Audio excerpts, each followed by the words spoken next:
경산 지방의 지역 축제는 어떻게 형성되고 지금까지 이어져 왔는가 하는 것을 내가 대구대학에 8년 동안 지역 축제라는 것을 강의를 했습니다. 축제는 한문으로 보통 축하할 때 축을 쓰고 이것은 제사 지낼 때 제자를 씁니다. 그러니까 우리는 흔히 축제라고 이야기하면은 영어로 페스티벌이다 해서 그 많은 사람들이 모여서 술 먹고 놀고 뭐 지정된 게임을 하면서 그 어떤 성부도 가리고 뭐 이렇게 즐겁게 지내는 것이 아닌가 이렇게 생각할 수가 있습니다. 하지만은 축제의 근본 의미는 뭔가 하면은 제의를 모시는 행위다. 행위. 제의를 모시는 행위인데 이 제의를 모시는 행위는 신에 대한 감사일회입니다. 감사일회가 바로 축제다. 이렇게 얘기합니다. 그러니까 모든 축제는 전부 신에 대한 감사일회가 모두에 전부 이루어진다는 것이죠. 보편적으로 우리가 축제 유형에 보면은 문화축제가 있고 그 다음에 체육축제가 가장 크게 이렇게 대두가 되는데 문화축제는 바로 지역의 전통적인 어떤 일회입니다. 일회를 축제화시킨 것이고 체육은 어떤 기능, 대항 뭐 이런 식으로 해서 경기를 하는 것입니다. 경기를 해서 어떤 승부를 가리는 것이 체육 축제인데 이 문화의 축제나 체육의 축제나 발달은 똑같습니다. 자, 예를 들어서 비근한 예를 한번 들어보십시다. 도민 축제를 한다. 도민 체육 축제를 한다. 전국 체육 축제를 한다 하면은 그 전국 체육 축제를 주관하는 부서에서는 그 소속 장이 축제를 이루기 전에 전날 또는 며칠 전에 그 지역에서 제일 높은 곳에 올라가서 뭐 산도 되고 아마 경북 축제 같으면은 뭐 울릉도가 한다든지 포항에 가서 영일에 해맞이 공원에 가 한다든지 이렇게 해서 체화를 해봅니다. 체화를 해와서 그 체화된 불을 가지고 당일 경기할 때 불을 미리 가져와서 체화해와서 불을 안치시키다 놨다가 당일 체육대회를 여는 날에 성화대에다가 점화를 시키죠. 점화를 시키면 이거 들고 가서 봉송하면서 점화를 시키기까지 신에 대한 고마움을 이끌어준다는 그런 의미에서 나름대로의 지역 축제를 요게 가미를 시킵니다. 이게 바로 체육 축제의 특성이고 또 그 다음에는 문화축제는 무엇이냐? 문화축제는 일반의 제2 형식과 거의 유사합니다. 자, 제일 처음에는 축제를 하기 위해서는 어떻게 하느냐? 신을 일단 마중을 합니다. 신을 맞이한다. 이걸 가지고 뭘 하는가 하면 영신행위다. 이렇게.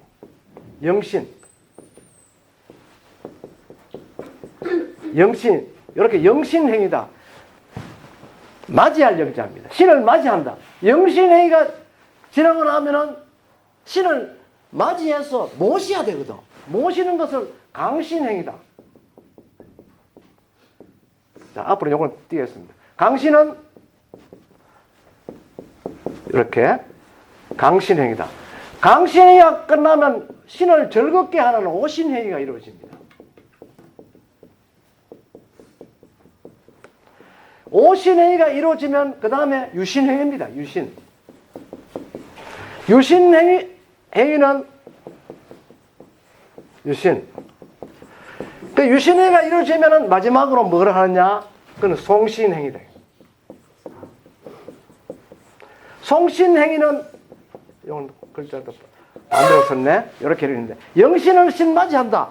주로 신맞이를 어떻게 하느냐 하면은 높은 산에 올라가서 하늘과 태양과 가까이에 있는 나무를 잘라서 여기다 신내림을 받아서 많은 사람들이 쭉 마을로 내려와서 제당에 들어와서 전날 제당에 일단 모셔둡니다. 보편적으로 이 제당을 가지고 우리는 선앙당이다 이렇게 이야기를 하죠. 선앙집에다가 모셔두는데 선앙집에는 여신이 있습니다. 남자라도 신은 여신이라고 합니다.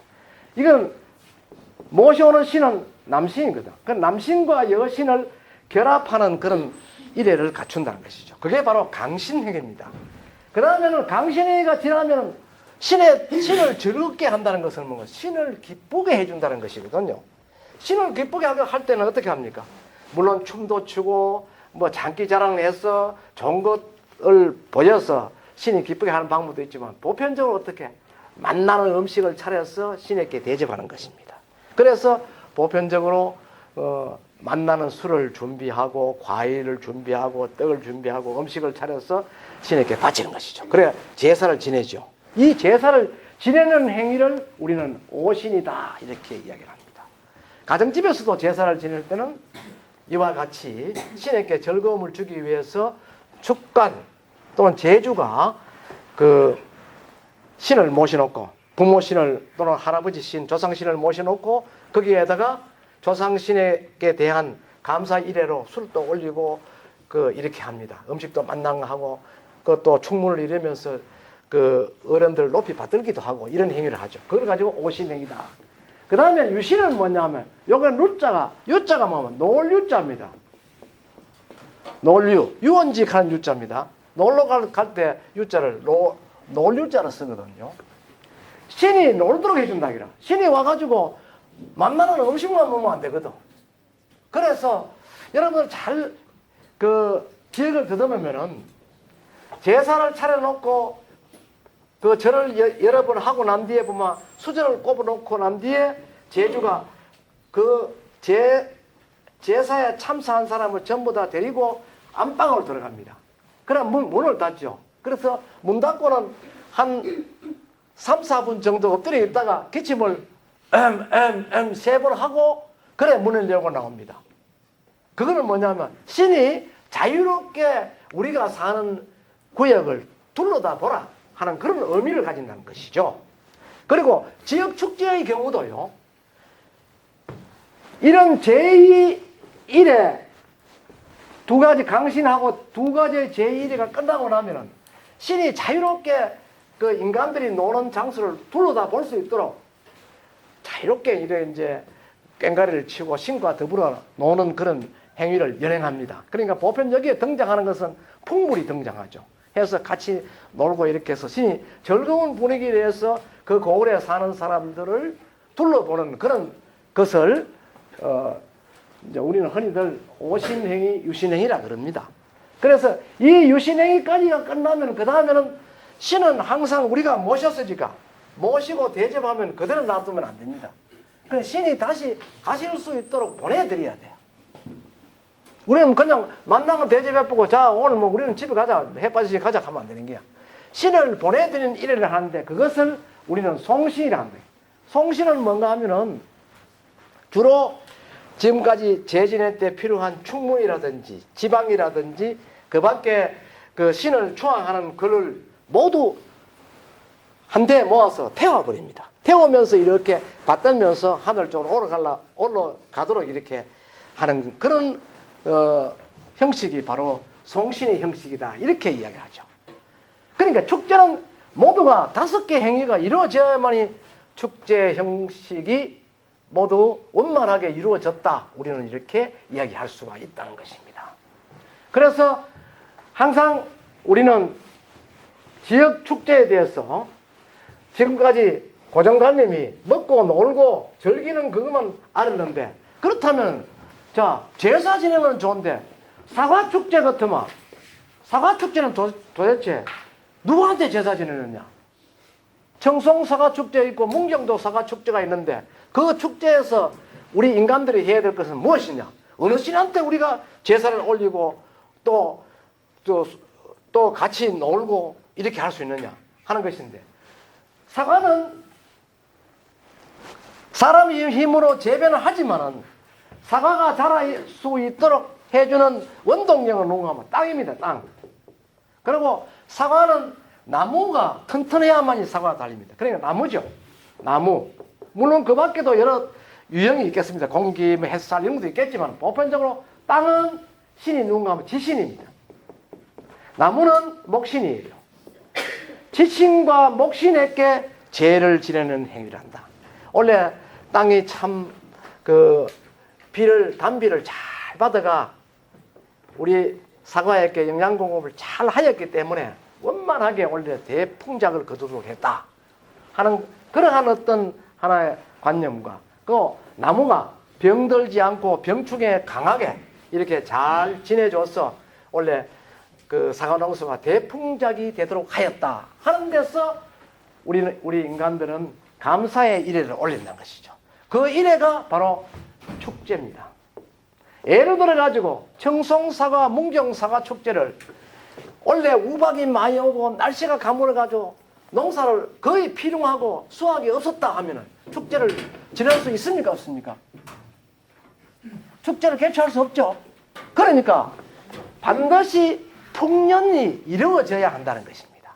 자, 그렇다면 과연 이러한 축제의 행위가 5가지 유형에서 이루어지는데 그렇다면 이 축제는 어떤 형식으로 또 어떤 체제로 이루어지는가? 첫째는 축제는 가신 축제입니다. 둘째는 마을 축제입니다. 그 다음에 지역 축제예요.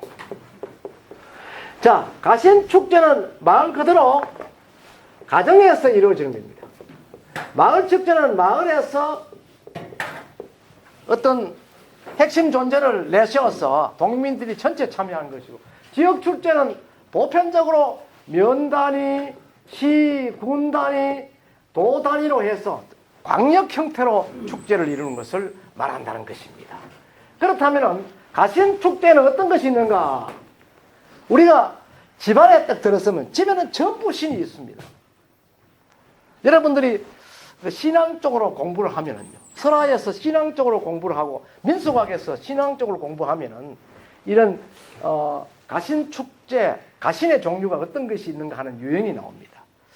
아마 경상북도 또는 대구에서는 지금 민속 쪽의 대학은 영대하고 아마 안동대학이 있는 걸로 알고 있습니다. 그래서 그쪽에는 전공이 있는데 다른 대학에는 민속 전공이 없을 거예요. 나는 부전공이 민속학입니다. 그래서 여러분들에게 말씀을 드리는데, 가신은 한문으로 쓰면 집가자입니다. 신은 귀신 신자고 집에 있는 신인데, 첫째 집에 들어가면 제일 먼저 들어간 게 대문입니다. 그 대문에 가면 대문신이라는 존재가 또 있는 거예요. 대문신을 지나고 나면은 마당이죠. 마당에 가면 여기로 또 뭐가 하면 지신이 있어. 땅신이 있는 거예요. 그 다음에는 마당 앞에는 집이 들어서 있잖아요. 집에는 뭐고? 집에는 성주라는 신이 있어. 성주신. 그럼 집 안에는 방이 있죠.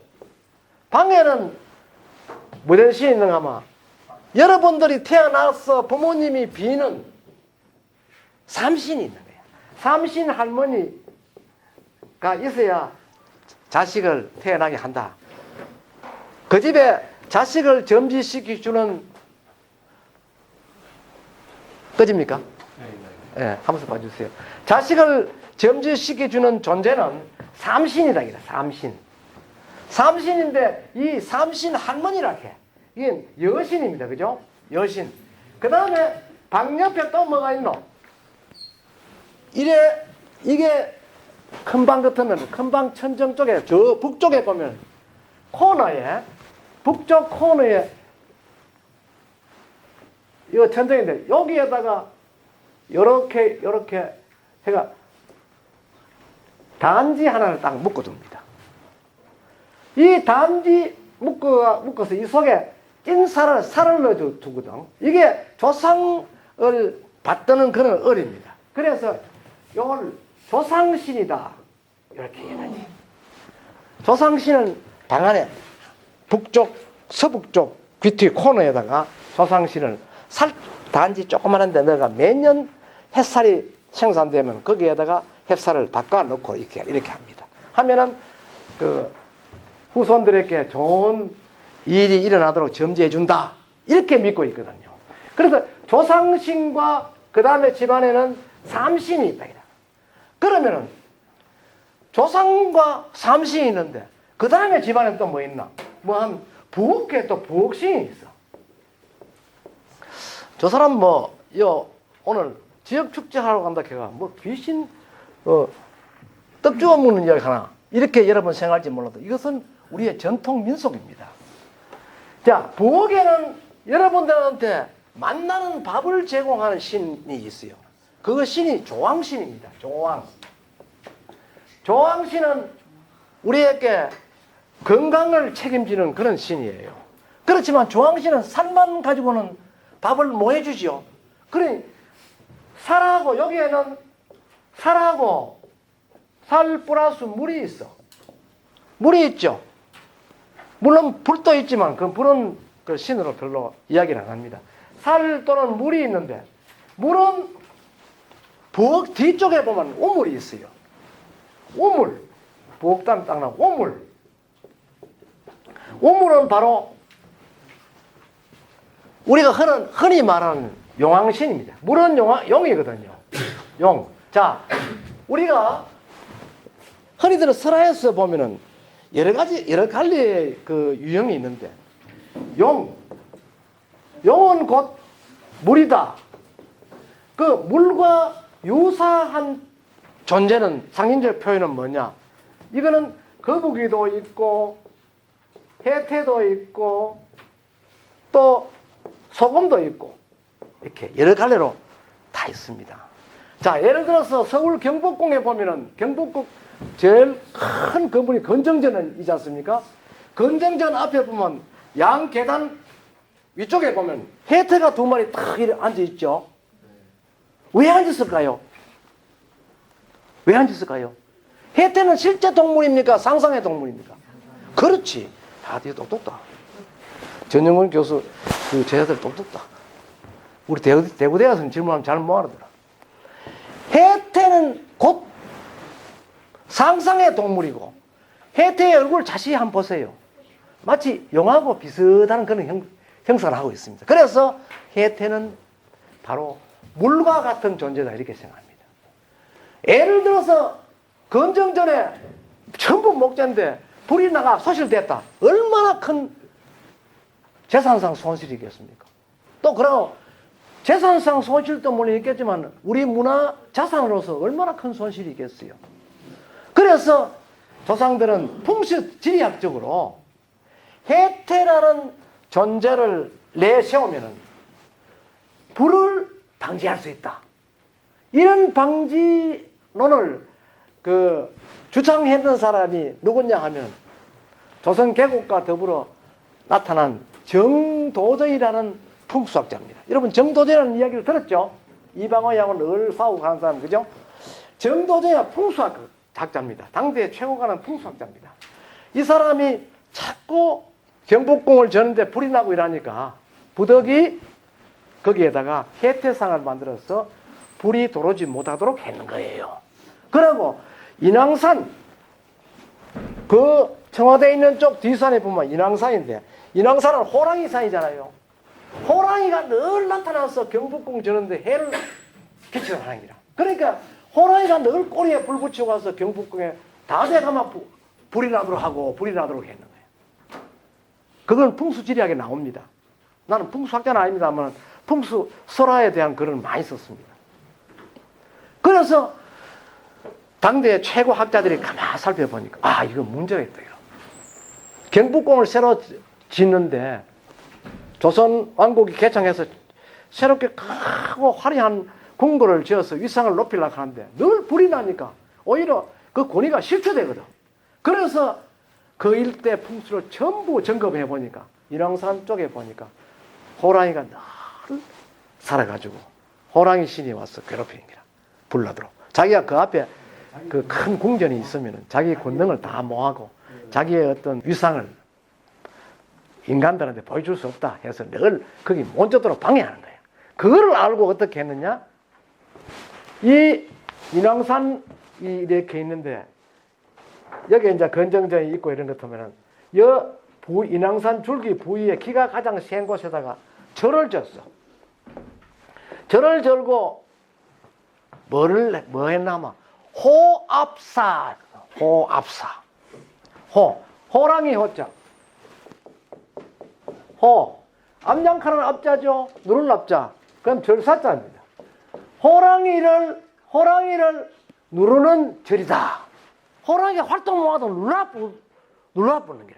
그러고 그 벽화에 보면 전부 다가 어떤 그 무서운 사람 그 형상하는 나찰과 같은 그런 인물들을 벽화의 길이가 뭐 죄다 호랑이 목을 밟고 있는 그런 형국의 그림을 그려서 벽화를 형성했다는 것이죠. 그러고 나니까 호랑이가 저녁에 나타나서 경복궁 전대와 해를 끼치지 못하더라. 그러고부터 순조롭게 경복궁을 완성할 수 있었다 하는 그런 설화가 있습니다. 지금도 호압사가 남아 있습니다. 남아 있는데 이제 그와 같은 혜태가 있느냐 하면은 거북이 있습니다. 거북이는 뭡니까? 물속에 늘 걸어다니죠. 물속에 헤엄치니하고 물속에 걷습니다. 이렇게 걸어다니는데 실제는 머리를 인간이 그려놓은 실제 거북이의 머리는 이렇게 생겨 있습니다. 그러나 인간이 거북이를 기를 때 어떻게 합니까?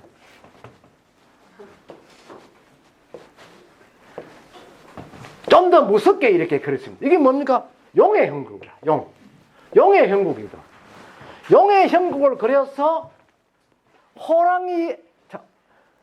호랑이와 같이 대응할 수 있는 그 무서운 어떤 위용을 보이도록 했는 기라. 그래서 이 거북이도 해태의 모양같이 또 용의 모양과 같이 무섭게 해서 물을 상징하는 그런 존재로 이렇게 우리 선조들은 믿어왔다는 것이죠. 그 다음에는 소금입니다. 소금은 잘 아시는 바와 같이 바다에 나는 바닷물을 굳어지게 해서 하나의 결정체로 짠 어떤 그 재료를 만들어내는 것입니다. 그럼 쉽게 말하면 소금은 바닷물의 결정체 아닙니까? 결정체니까 이 자체가 바로 물이라는 것이죠. 물. 그래서 경남 합천에 가면 해인사라는 큰 절이 있습니다. 해인사 바로 정면에 높은 산이 황산 정상인데 그거 보면 산 위에 산이 이렇게 있지만 바위가 이렇게 아주 이렇게 많이 있습니다. 올라가기가 아주 힘들고 이런데 뒤에 철계단을 해서 이렇게 올라갑니다. 여기 중앙에 딱 보면은 소금 단지를 하나 묻어 두었어. 왜 소금 단지를 묻어 두었냐 하면은 거기 해인사 내에 있는 불가람, 그래 절집 이게 전부 목조입니다. 그죠? 목조가 불이 나면 소중한 우리의 문화유산을 소실시키잖아요. 그래서 영광 끝에 화재를 방비한다는 그런 의미로서 여기에다가 소금 단지를 묻어둔 거예요. 그 매년 정월 대보름날 새벽에 스님들이 올라가서 소금을 매년 새로운 소금으로 닦아서 그 속에 넣어두고 어쨌든 이로 인해서 해인사 가람의 화재를 미연에 방지할 수 있도록 해달라는 그런 제를 올린다는 것입니다. 그것도 일종의 축제입니다. 이렇게 해서 하는데 물은 곧 용왕신앙이다 이렇게 보거든요. 그러면 밥을 하는 데는 반드시 물이 있어야 되기 때문에 밥은 조왕신이고 물은 용왕신이다. 그러면 밥과 물을 인간이 먹는데 그러면 인간이 다 먹고 난 뒤에는 그 음식을 소화시키려면 어떻게 합니까? 변소 가야 되죠. 그러니까 변소 가서 인간이 배설을 하는 그런 존재도 역시 신적인 의미를 부여하는 것이요. 그래서 흔히들 우리는 직간신이다 해서 직간신은 우리 민중신앙에서는요 대장군신입니다. 장군신 중에 가장 큰 신이다. 이가 대장군신이다. 이렇게 이야기합니다. 만약의 경우에 번데기처럼 먹기만 먹고 만약 배설하지 못한다면 인간은 죽고 맙니다. 그래서 시원하게 배설하는, 불교에서 말하는 해우소다, 근심을 풀어주는 곳이다 라고 이야기를 할 정도로 중요한 의미를 가진 신이다 해서 한 단계 높여서 업그레이드해서 대장군신이다 이렇게 이야기를 합니다. 이 대장군신은 우리 민가에서는 대단히 소중하게 생각합니다. 이를테면은 이사를 가더라도 딴 거는 집을 다 뜯는데 변소만은 함부로 뜯지 못합니다. 변소를 뜯을 때는 미리 큰 애를 갖추고 그 다음에는 그 철거할 때도 줄곧 감사하는 그런 일회의 표시를 신앙적으로 합니다. 민가에서 종교와 관계없습니다. 해서 이 변소를 철거하고 다른 건물을 짓도록 한다는 것입니다.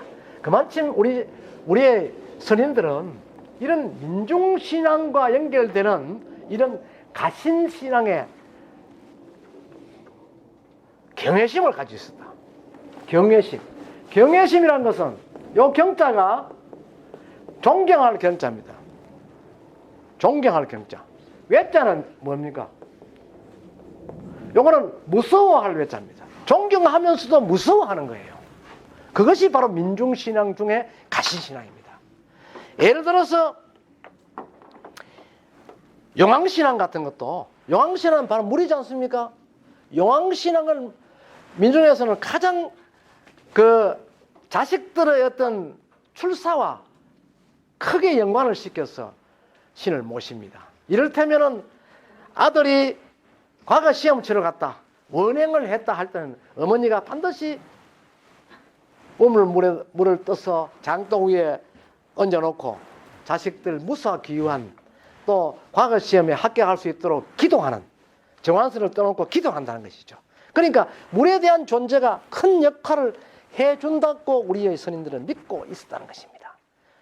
이것이 신앙이든 안 그러면 단순 믿음이든 간에 우리 조상이 남긴 전통 문화입니다. 그래서 우리는 물의 존재에 대해서 매우 소중하게 생각하고, 또 잘 아는 바와 같이 우리 몸의 60% 이상이 모두가 물입니다. 흔히 어떤 사람은 80% 이상이다라고 주장하는 사람도 있습니다. 그와 같이 물의 존재에 대해서는 아주 중요한 신탁의 존재가 되었고, 이를테면은 아들이 서울 과거시험 치러 갔을 때, 과거시험은 전부 그 한양의 과거장에서 땅바닥에 조그마한 초석자를 피워놓고 땅바닥에 앉아서 북가 이렇게 걸었습니다. 과제를 주면은 거기에 과제에 맞도록 막 써놓습니다. 그러니까 글을 잘 쓴 사람은 장원급제, 잘 못 쓴 사람은 떨어지고 그렇죠. 그거를 가족들이 집에서 정한서를 떠놓고 앉아 꿇 앉아가 기도를 하는 거야. 우리 남편, 우리 아들 꼭 이번에 과거 시험 합격하도록 비는 거야. 비면 어떻게 됩니까? 여기서 어머니가 빈다, 여기서 시험을 친다, 이 땅 속에 흐르는 물이 있다는 것입니다. 이 물들이 서로 연결되어서 어머니의 간곡한 기원이 아들한테 이어진다는 것이죠. 이어지니까 결국은 어떻게 됩니까? 아들이 시험을, 문제를 못 풀어가 당황하고 있을 때 어머니의 그 기원이 또 기원에 그 힘입어 가지고 기원의 엄덕으로 이 사람은 막혔던 자기의 그 공부했는 부분이 수수풀이 나오는 거야. 그래서 시험에 합격할 수 있다 하는 그런 기대감도 우리 민중신앙을 연구한 학자들이 논문으로 많이 발표한 그런 사례들이 있습니다. 그리고 비근한 예를 들면은 여러분 저쪽 뒷산 보면 팔공산이거든요. 팔공산에 우리가 제일 중심 어로 생각하는 게 갓바위 부처입니다. 그 갓바위 부처는 우리가 일반적으로 불신앙이 있는 존재다 이렇게 생각할 수 있지만은 갓바위가 있는 그 일대는 약사신앙의 도량이면서도 용왕신앙의 도량입니다. 그래서 갓바위 일대는 물이 참 흔하다는 것이죠. 옛날부터 갓바위 일대는 물이 참 흔하거든요. 그래서 그 불굴사 쪽에 가면 아동 제일약수다. 아동 그럼 신라서 최고 좋은 물이다. 그 다음에 그 장군들이 먹는 장군수가 있다. 그 다음에 피부병에 신유한 약수가 있다. 이런 것들이 신라 때부터 계속 전성대가 내려오는 현장이 바로 팔공사입니다. 서기 642년에 선덕여왕 11년에요. 갓바이 불상을 조성할 때 그때 선덕여왕의 몸에 피부병이 나왔어. 그 피부병을 다스리기 위해서 피접 온 곳이 팔공산이라고 그럽니다. 팔공산에만 몸을 싣고 기원을 하니까 병이 나서가지고 그 이후에 잠시 머물러 있었던 곳이 팔공산 넘어 보면은 대구 동구 쪽에 부인사라는 절이 있습니다.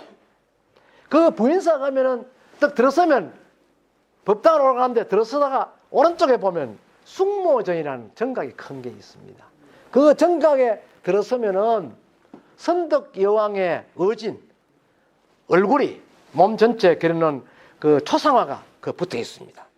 그걸 봤을 때는 비록 설화에 의해서 만들어졌다 할 수 있지만은 선덕 여왕이 피접으로 그곳에 왔다는 것을 입증하는 소중한 자료가 된다는 것이죠. 그러니까 팔공산은 물과는 떼낼 수 없는 그런 존재고, 또 팔공산 갓바위는요 농민들한테 한 가지 소원을 꼭 이루어주는 그러한 불상이다라는 이야기가 있습니다. 그게 무슨 이야기냐 하면은 그 팔공산 갓바위 부처는 지금은 한 가지 소원하면은 모두가 학생들과 비교를 해서 그 수능 시험도 있고 그러니까 그가 기도하면은 수능 시험 합격하고 서울대학 갈 것이다 이런 생각만 하지만 옛날은 농경사회는 농사가 최우선입니다. 그러니까 비가 풍부하게 와주면 농사는 자연적으로 풍년 농사를 거둘 수 있다는 그런 생각에서 지역 사람들이 비가 오지 않으면은 그 팔공산 갓바위 쪽 올라가서 기우제를 지냈다는 것이죠. 자, 그러면 기우제는 어떻게 해서 지내느냐? 오늘 제사 이야기가 그냥 설화 이야기가 아이고 이거 딱딱하다. 자,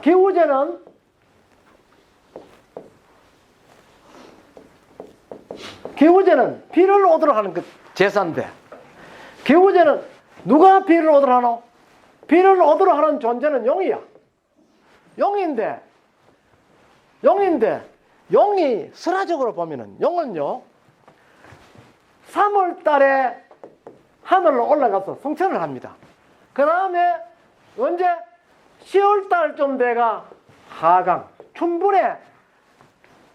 춘분인 봄에 성천했다가 가을 추분에 땅에 내려온다는 것이죠. 그러니까 여름에 기우제를 지내려고 하면은 땅에서 지내면 안 된다는 것이죠. 그걸 알아야 돼요. 하천이나 큰 못에 그 용이 있다 생각하고 거기서 기우제를 지내면 비가 오지 않는다는 것이죠. 왜? 용은 전부 하늘에 다 올라가 있으니까. 그리고 춘분 되면은 춘분은 용이 춘분은 다 하늘에 올라가 있고 추분에는 다 땅에 와서 개천이나 큰 못에 용이 있기 때문에 가을에는 기우제를 지내면 어떻게 하느냐? 땅에 큰 저수지나 하천에서 제사를 지내야 된다는 것이죠. 그러니까 여름에 비가 오지 않을 때는 이와 같이 제일 높은 산에 올라가서 제사를 지내야 용이 구름 사이 다 다니다가 인간들이 기원하는 그런 모습을 보고 비를 오도록 해준다는 것입니다. 그래서 이 기우제도 팔공산 기우제도 항상 팔공산 일대 경산 지방에서 제일 높은 이 갓바위가 있는 곳에서 기우제를 지냈다는 것이죠. 팔공산 갓바위는 해발 850m입니다. 이 850m 정상에서 기우제를 지냈다는 것입니다. 그래 지내는데 비가 안 오거든. 기우제 지내면 비가 와야 되는데 비가 안 오는 거야. 왜 비가 안 오느냐? 마을 사람들이 분석해 보니까 이유가 있는 거예요. 비를 오도록 하는 존재는 아까 용이라 그랬죠. 용이 비를 오도록 해 주어야 하는데 용이 외출해 버리는 거야. 제사를 여 앞에서 재물을 올려놓고 제사를 지내는데 이게 통하지 않는 거예요. 그 다음에는 어떻게 하냐. 요거는 기후제 지는 게 비를 쓰니까 기후형이라. 비가 오도록 기원하는 기후형인데 그 다음에는 어떤 사람이 오느냐 하면 처음에는 지역의 기관장이 몇 명 올라가 정중하게 제사를 지내는데 그 다음에는 지역에서 껄렁한 그런 사람들 성격이 아주 우람하고 또 좀 이래 못되고 성격이 있는 그런 사람들을 올라보내가지고 지게에다 까만 돼지, 살은 돼지를 한 마리 쥐고 술 한 마리 들고 그래 올라가는 거예요. 올라가 이 부처 앞에서 돼지를 그냥 이렇게 통째로 올려놓고 돼지 배를 그대로 낚아주고 살은 돼지를 배를 땁니다. 따서 바가지가 피를 떠가 부처 몸에 막 뿌리는 거예요. 불상은 보편적으로 살생을 금하는 존재입니다. 그래서 금살행위다, 행위자다 이렇게 보는데 부처한테 피를 막 뿌리니까 이건 인간이 큰 잘못을 한 거야. 그렇지만 비가 오니까 인간이 반항을 한 거죠. 그래 놓고는 돼지 여기에다가 소나무 가지를 막 덮어가 불상 일대를 다 태워버리는 거야. 태워버리니까 가빠이 부처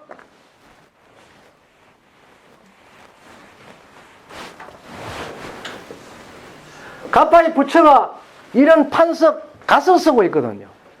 이 불찜이 올라가서 가시 부분적으로 막 균열이 막 가고 깨지는 거야. 그래서 몸은 점을 새카맣게 타버리는 거야. 이것을 그대로 놔두고 돼지고기만 그저 내려서 저 그저 갈라먹고 술가 갈라먹고 마을 사람들이 내려오는 거예요. 내려오니까 마을에 도착하기 전에 소낙비가 오더라 하는 것이 와촌 지역 주민들의 정의입니다. 이건 뭘 뜻하냐 하면은 아까는 기후형이지만 이거는 자극형입니다. 자극형은 어떤 외부의 힘을 가해서 어떤 상황이 이루어지도록 하는 것이죠. 자극형. 애들한테 엄마가 야야 밥 물어 암것이가 밥 물어 하다가 계속해도 밥 물어 안 오잖아요. 엄마 갈게 하고 안 오잖아. 성질 내가 야 이 자식아 밥 채물어 안 그러면 치 아픈다 하면 금방 아가 또 좋아 먹거든. 그래 그것도 자극형이라. 이런 자극형으로 하니까 해놓고 사람들이 다 내려와 버렸죠. 그 용이 어디 갔다가 턱 이리 와봤는 기라. 용은 이 화경씨가 쓴 용의 권능이라는 책의 논문에 보면은 용은 45가지의 권능이 있다. 그 중에서 용은 용왕신으로서 권능, 또 불을 수호하는 권능, 불하는 건 부처입니다. 부처를 지켜주는 그 수호신이야, 용이. 용이 수호신 같으면 부처를 지켜주는 수호신 같으면 청와대 같으면 경호실장이야. 경호실장은 부처가 항상 깨끗하게 유지대로 누가 절대로 손 못 대도록 해줘야 되는데 인간들이 와가지고 여기 나쁜 짓 다 하고 불을 질러가 불상을 새까맣게 타도록 했거든. 그러니까 용이 할 수 있는 거는 뭐고? 첫째 탔는 걸 씻어줘야 될까 이거. 한락하니까 용이 어쩔 수 없이 큰 비를 내리도록 해가지고 이걸 씻어준다는 것이죠. 주니까 결국은 갓바이는 그름을 씻어낼 수 있었지만은 반사이익적으로 인간들에게는 비를 얻을 수 있도록 했다 하는 그런 논리를 와촌 사람들은 적용시켰다는 것입니다. 그러니까 와촌 사람들이 얼마나 머리가 좋습니까? 자, 이런 신앙이 있고, 그 다음에 우리가 두 번째 이야기하는 마을 신앙은 단합, 결속을 의미합니다. 마을 신앙은 주로 그 여러 성바지가 사는 마을에서만 형성되는데, 보통 이제 각성바지라 그러죠. 각성바지는 김씨 말고 A씨 말고도 B, C, D 여러 시족들이 같이 살 때만 이 마을 신앙이 형성된다는 것입니다. 주로 이 마을 신앙의 형성 그 형태는 개척자가 조선 선조 몇 년에 그 A, C가 들어와 가지고 그 마을에 정착하면서 기존의 시족 각각 다른 시족, 조금 소규모 시족들과 합하는 과정에서 단합이 잘 안 되니까 이걸 단합하기 위해서 만들었다는 그런 그 뚜레 형식의 그 향약이 곧 마을신앙을 일궈낸 것입니다. 마을신앙은 주축이 되는 것이 마을 앞에 있는 큰 당산목입니다. 이런 당산목. 또 천하대장군, 지하여장군 이런 거, 그 다음에 돌모대기, 돌산하는 거, 이런 등석들이 마을 사람의 뜻을 한 곳에 모을 수 있도록 해놓은 것이다, 이렇게 보고 있거든요. 그래서 이런 대장군신, 이런 조상군신, 이 당산목신들이 바로 그 마을 사람들이 서로 뜻이 안 갈라지고 한테 혼연일체가 되는 그런 존재로 나타난다는 것입니다. 그것이 바로 마을 신앙의 주체입니다. 근데 보편적으로 경산에는 대부분 이런 당산목 신앙이 형성되어 있다는 것이죠. 본래는 경산 지역에 한 300개 마을이 조금 넘습니다만은 그 300개 마을마다 당산목이 다 있었습니다. 그러나 유독 없는 곳은 남천에 가면 송백 마을이라든지 집성촌 마을에는 없습니다. 자, 송백 마을은 대조영들의 후손들이 좀 내려와서 정착하고 있는 마을입니다. 거기는 대부분 99%가 성씨가 전부 태시들입니다. 그러니까 태시들은 태시 중에 제일 연장자, 촌수가 제일 높은 사람이 한마디 하면 밑에 사람이 다 따르겠죠. 또 어디는 김해 김씨가 정착했는데 처음 들어가 그 사람이 개척했기 때문에 딴 시족이 없었다. 그러면 김해 김씨 중에 제일 어른 되는 사람이 시키면 다 듣는다는 것이죠. 그런 마을을 제외하고는 여러 성이 돌아온 데는 전부 이런 당산목이 있는데 나무를 심어놓고 거기다가 금기사항을 만듭니다. 만약 그것을 하지 않으면 어떠한 징크스가 생긴다고 그것을 유포한다는 것이죠. 그렇게 해서 자꾸 세월이 흐를 때마다 그거를 전승시키기 때문에 거기에 대한 어떤 경외심을 가지고 지켜주지 않으면 안 된다는 것이죠. 그래하고 이 당산목이 있는 마을에는 반드시 풍물이 있습니다. 풍물은 농악이거든요. 농악이 있어서 바로 제를 지내고는 마을 사람들 집집이 둘러보는 유신행위를 가지는데 그걸 지신밟기라고 합니다. 집집이 다니면서 품을 치면서 아따 그 우물 앞에서는 그 집 우물 맛있다 하면 땅땅땅 쳐주고 이 집은 누가 지었노 뭐 성주에 있는 뭐 도목수가 지었구나 뭐 어떻게 하면 그 뭐 또 딱 쳐주고 좋은 말을 덕담 형식으로 집안을 한 바퀴 돌면서 하면은 집주인들은 나와 살하고 돈을 내놓고 이렇게 했어요. 그걸 가지고 건립이다 이렇게 하는데 그러한 풍물놀이가 반드시 당산목이 있는 곳에는 이루어지고 있다 하는 것입니다. 그래서 우리는 당산목이 있는 마을을 방문을 할 때마다 여기에는 풍물이 있다. 그러면 그 풍물이 지금 어떻게 유지되고 있나 하는 것을 살펴봅니다. 지금은 보면 유형문화재로 되어 있는 것도 있고 때에 따라서는 그런 거는 무형이거든요. 무형문화재로 지정돼서 계속 전승되는 것도 있고 이렇게 되어 있습니다. 그리고 이 마을은 나무를 통해서 결속하고 또 나무를 통해서 마을 사람의 안녕을 장담을 한다는 것이죠. 그러니까 어디 가도 원래 이거 당산목 잎이 아주 무성한 보니 원래는 대풍작이 되겠구나. 나무가 원래는 낙엽이 많이 흐르고 나무가 안 좋은 거래 요리 맛이래 나쁜 일이 있을란가 이런 걸 미리 점치기도 한다는 것입니다. 그 다음에는 솥대 같은 겁니다. 솥대. 새가 달리는 솥대도 역시 마을 신앙의 주체입니다. 주신이거든요. 솥대는 나무에다 해가지고 새를 만들어 이렇게 꼽아놨습니다. 새는 설화에 무엇인가 하면 새는 설화에는 조상이다. 조상.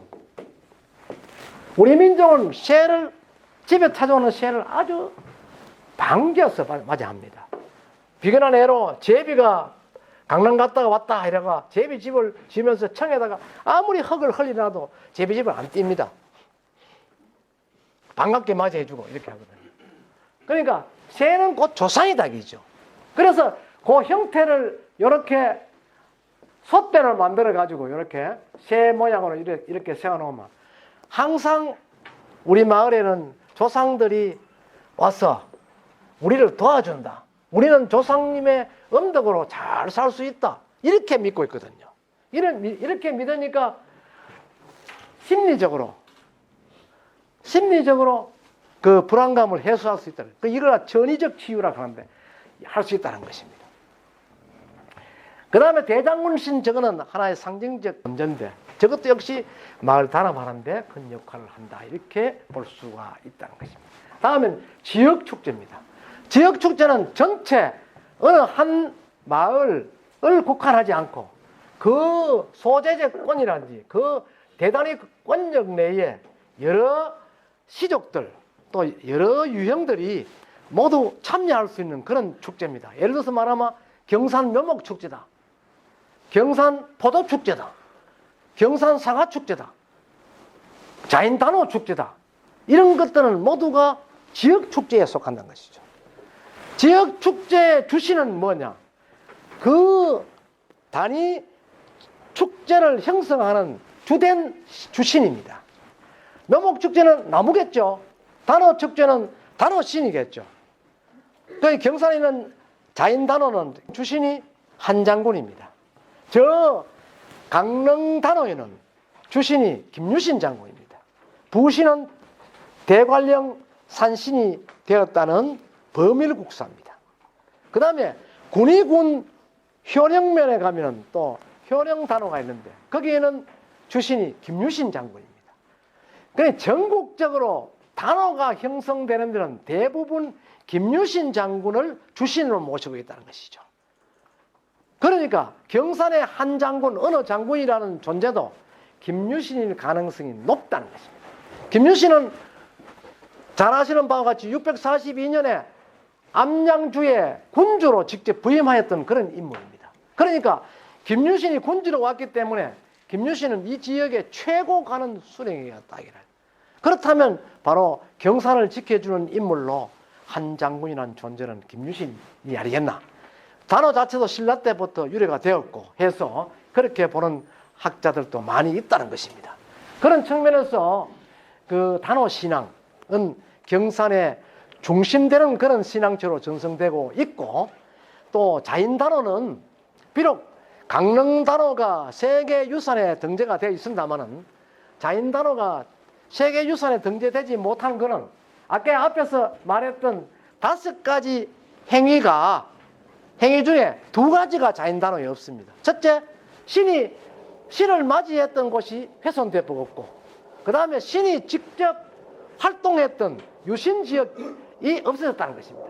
다시 말하면 자인 버들지라는 큰 못이 있는데 한 장군이 거기에서 왜구를 불러 유인해가지고 모두 그 섬멸했다는 것인데, 그것도 자인 일대, 그 지역 일대에 공단을 조성하면서 전부 막아버렸다는 것입니다. 그러니까 신앙체가 활동할 자리가 없다는 것이죠.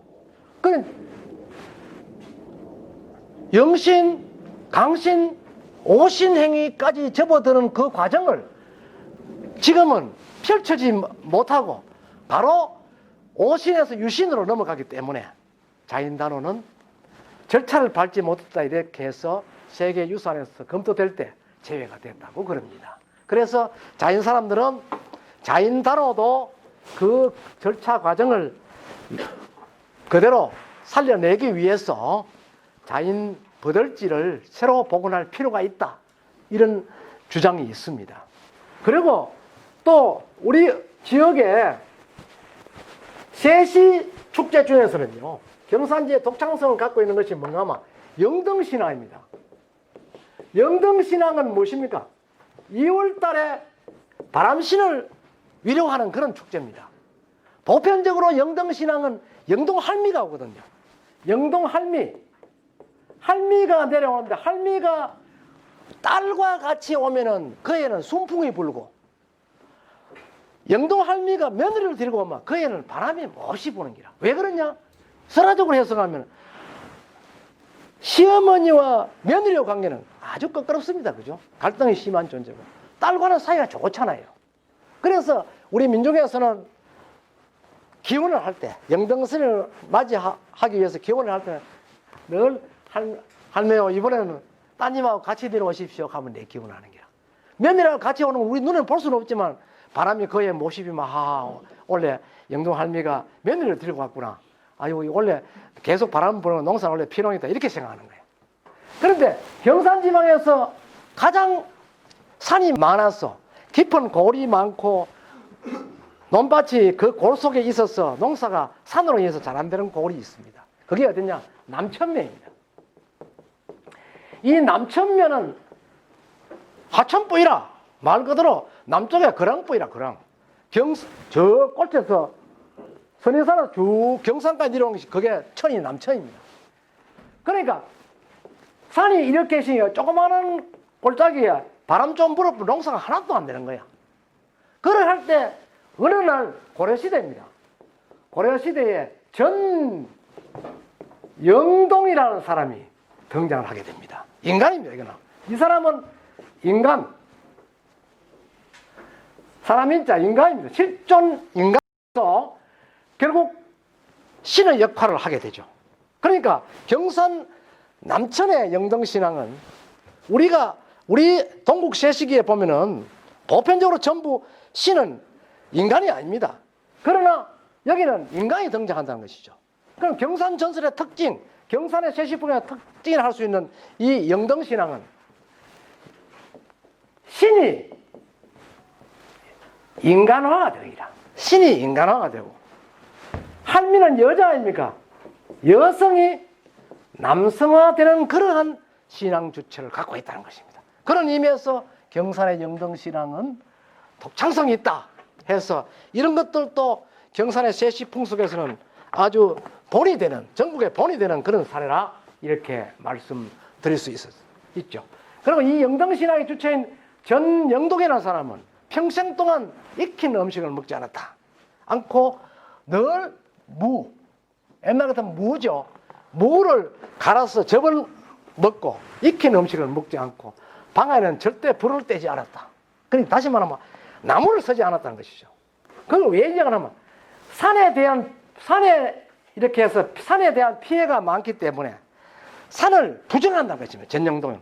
그래서 여기에 전영동이가 태어났을 때 전설에 보면 어떻게 되는 거야? 전영동이가 태어나니까 인근 지역의 마을에 초목에 풀이 나지 않았다. 그래서 3개 원동, 하도 그 일대 마을을 무협동이라 했다. 이러한 기록이 있습니다. 고려사도 일부 남아 있습니다. 무협동이라 했다. 그 무협동이라는 것은 뭔가 하면은 전영동과 산신가에 한판 게임이 벌어지는 신호입니다. 그런데 전영동이가 성장을 해서 경산 혈리가 되어가지고 출퇴근을 하는데 요새 같으면 성형차가 있겠죠. 그때는 늘 걸어다녔는데 산신이 전영동이한테 호랑이를 한 마리 데리고 와가 혈리께서 내 몸과 같은 이 호랑이를 타고 출퇴근하시오. 전영동이 반대했어. 나는 너한테 시집 안 된다. 반대하는 거예요. 그러나 호랑이가 하도 사정을 해서 결국은 전영동이가 호랑이를 타고 출퇴근을 했는데 호랑이한테 조금 더 거리낌이 있는 짓은 하지 않았다. 그래서 정시에 출근하고 정시에 퇴근하고 하면서도 그 산신한테 덕을 보는 나무를 뗀다든지 더운 걸 먹는다든지 하는 건 조금도 하지 않았다 하고 전영동이가 죽을 때 지역 주민들한테 남긴 유언이 있습니다. 그게 뭐냐면 나는 죽었어. 이 지역에 산신이 되어가지고 너희들이 사는데 항상 풍년이 이루어지도록 도와주겠다. 그러니까 정월 대보름날 마을 동제 지낼 때 내한테 큰 무를 한 뿌리씩 내 제단에 올려서 제를 지내도 그러면 풍년이 오도록 내가 해주겠다. 이렇게 했던 것입니다. 그런 유래로 해서 지금 송백에 가면은 전영동에 사당이 있습니다. 그 사당에는 보면 해마다 정월 대보름날 제를 지내는데 지금도 마을에서 무를 재배해가 제일 굵은 무를 생산한 그 사람이 제주가 되어서 제사를 지내는데 근래에 와서는 제사가 이제 머뭇거려지고 있습니다. 지냈다가 안 지냈다가 이러는데 그것이 전영동이라는 그 존재를 그 정도 믿어왔기 때문에 전영동과 바람신과의 관계를 경산의 제시풍속에서는 들추어내고 있다는 것입니다. 이제 경산의 영등신화는 그러한 독창성이 있고, 그 다음에 이제 경산에는 불교와 관계되는 그 신앙적 축제가 상당히 많습니다. 고려시대 때는 팔관에 연동에 해서 불교와 관계되는 축제를 많이 하였는데, 경산 지방에서도 불교와 관계되는 그러한 축제 행사가 크게 이루어졌다는 것입니다. 잘 아시는 바와 같이 경산은 인물편에도 원효라든지 일원이라든지 이런 불학자가 태어났고, 또 산의 곳곳에는요, 신라시대, 고려시대까지 엄청나는 불가람들이 형성되어 왔다는 것입니다. 그리고 신라의 왕자였던 헌덕왕의 아들인 심지 왕사라든지 이러한 왕자들까지도 이곳 그 팔공산 기슭에 와서 절을 짓고, 지금은 하양 환성사입니다만은 절을 지었다는 그런 기록들이 있고, 그런 것들을 미루어 봤을 때는 경산 지방의 지역 축제는 아주 다양한 모습으로, 다양한 형태로 전성되어 왔다 하는 것이죠. 경산은 여러모로 은혜를 많이 입은 그런 고장입니다. 사방이 전부 산으로 둘러싸여져 있고, 어떤 피해도, 어떤 재난에도 지금까지 잘 피해왔다 하는 그런 기록들을 보아서 은혜로운 땅이다 이렇게 생각하면서, 여러분들이 그 속에서 열심히 공부하고 자유롭게 활동할 수 있는 것은 바로 경산의 지형, 또 경산이라는 존재가 여러분들을 도와주는 그런 엄덕이 아니겠나 하는 생각을 하면서, 여러분 고맙습니다.